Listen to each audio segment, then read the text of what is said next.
Before I was distracted, I used to notice the sounds of birds chirping in the morning instead of swirling thoughts right after waking. Before I was distracted, I would notice how neighborhood trees, dormant in the winter, slowly bloomed vibrantly green in the spring. Before I was distracted, my body would surge of excitement thinking about slowing down and simply living life for a few hours. Before the world was distracted, I felt lighter by the possibilities life had to offer, rather than feeling weighed down by my depleted dopamine and therefore depleted joy and feeling for life. Aren't we all just craving real, true, present connection? This video is about inspiring myself to live life fully again, presently, joyfully, focused, and playfully. It's about finding the quiet magic life has to offer and surrounding myself with its bliss. It's about finding energy. The best way I know how to do this is by being creative. So come along with me in this journey because, spoiler alert, there is hope to find that whimsical nature within each of us, even in whatever this digital social media AI age this is. Hopefully, my journey in doing so can be inspiration for your own.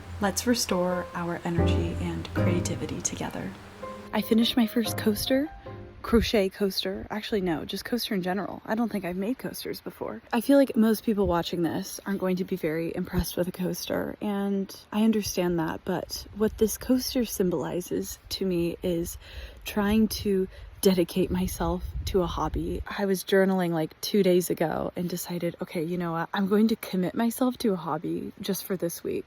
Maybe next week, but at least like just for this week, I'm going to have a hobby that whenever I have any free time, I'm just going to start doing that hobby. So this coaster really symbolizes a sort of commitment to myself to practice being creative. And I don't think it really matters in like what capacity we practice creativity, as long as we are like committed to kind of the boredom of it a little bit. I think that's also too what keeps me from sitting down and doing something creative or creating. It can be really boring to create sometimes, and to like get into that state of flow takes effort. It's kind of like meditating, you know? Meditating is so difficult sometimes when you just like sit down and you're just supposed to watch your thoughts, and you could be doing laundry, you could be doing the dishes, you could be scrambling and getting ready for the day. So that's why I've decided to make this coaster, and I'm going to try to make several more coasters. Also, alongside that, I have decided that I'm going to start a creativity journal, but I just thought it would be a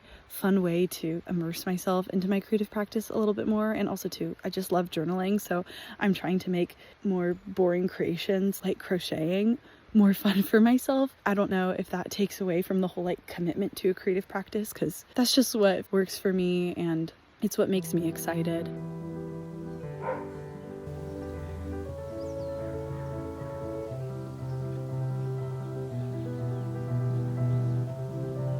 I'm really trying to make creativity the center of my life. It feels applicable to every single area, including career, romance, personal development, this YouTube channel, and also it fills me up with this life-giving feeling. Creativity not only gives my life purpose, but gives me a meaningful reason to center my life around as a whole.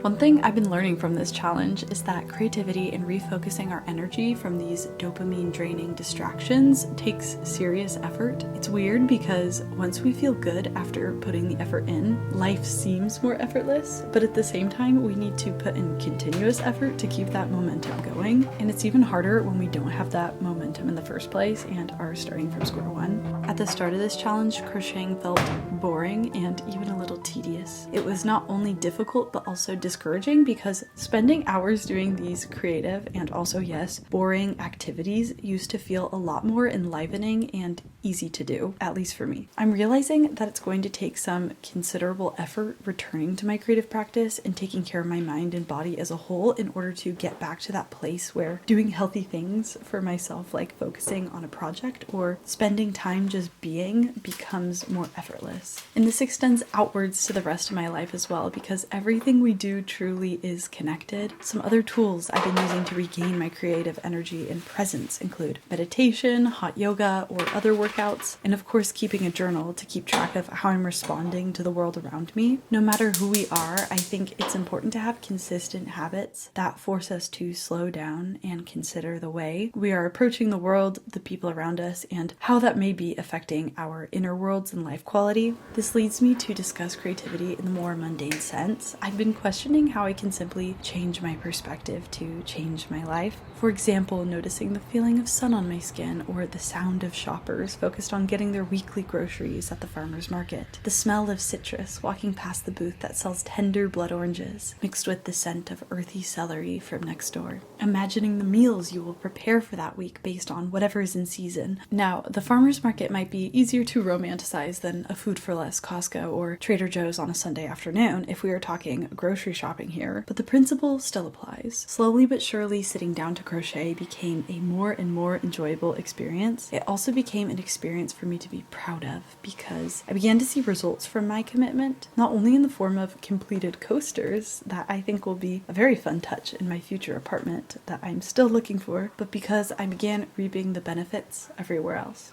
I had more to talk about in conversations, especially when it came to creativity and the ways we express our truest forms. Naturally, I started getting the butterfly buzz feeling in my stomach, coming up with new ideas that just pop into existence naturally whenever we put a present effort into our lives. Most importantly, I started feeling like myself again. It felt like a big creative rinse of my system, one that brought me back to meaningful, blissful, intentional living.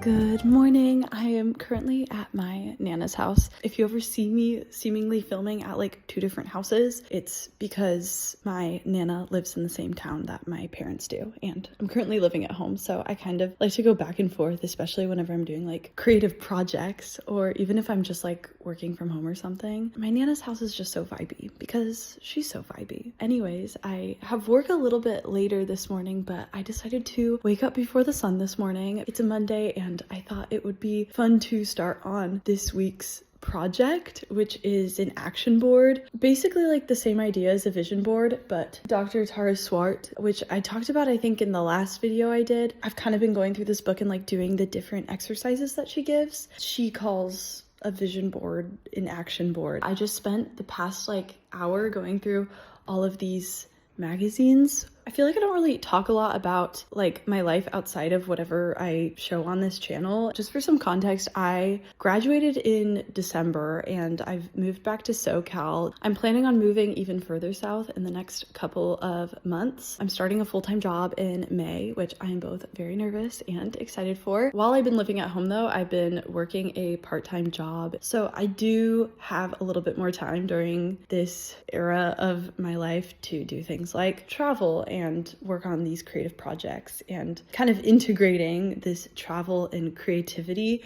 once I am working full-time is definitely a goal of mine, just because it gives my life so much purpose. That is kind of why I'm like emphasizing it so much in my life right now, is because I'm trying to like build these habits. Committing to a creative practice for the last week was very eye-opening, and it made me realize like how much purpose being creative brings to my life and how fulfilling it is to commit to a hobby and choose that over something that is draining, like being on a screen or moving from one task to the next. Committing to an art project, a creative practice. This past week it's been crocheting.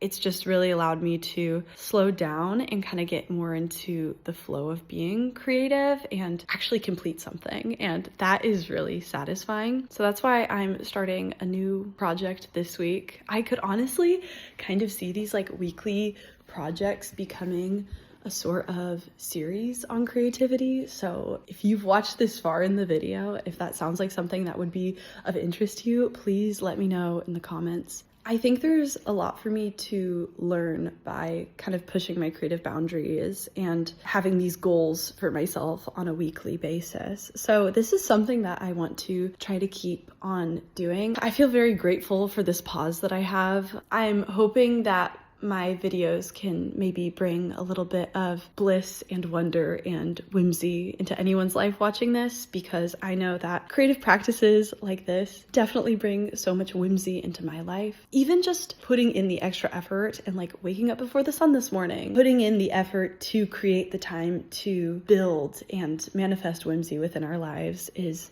so valuable. So take this as a sign that if you can put in effort to do something for yourself, whether that is a creative project or just going out in nature or doing whatever it is that makes you feel fulfilled. This week was so awesome. Although this journey has only been a week so far, I feel so much more inspired and full of life than I did at the beginning of this challenge. I'm going to keep it up, and in the meantime, have a lovely rest of your day, and I will see you in the next one.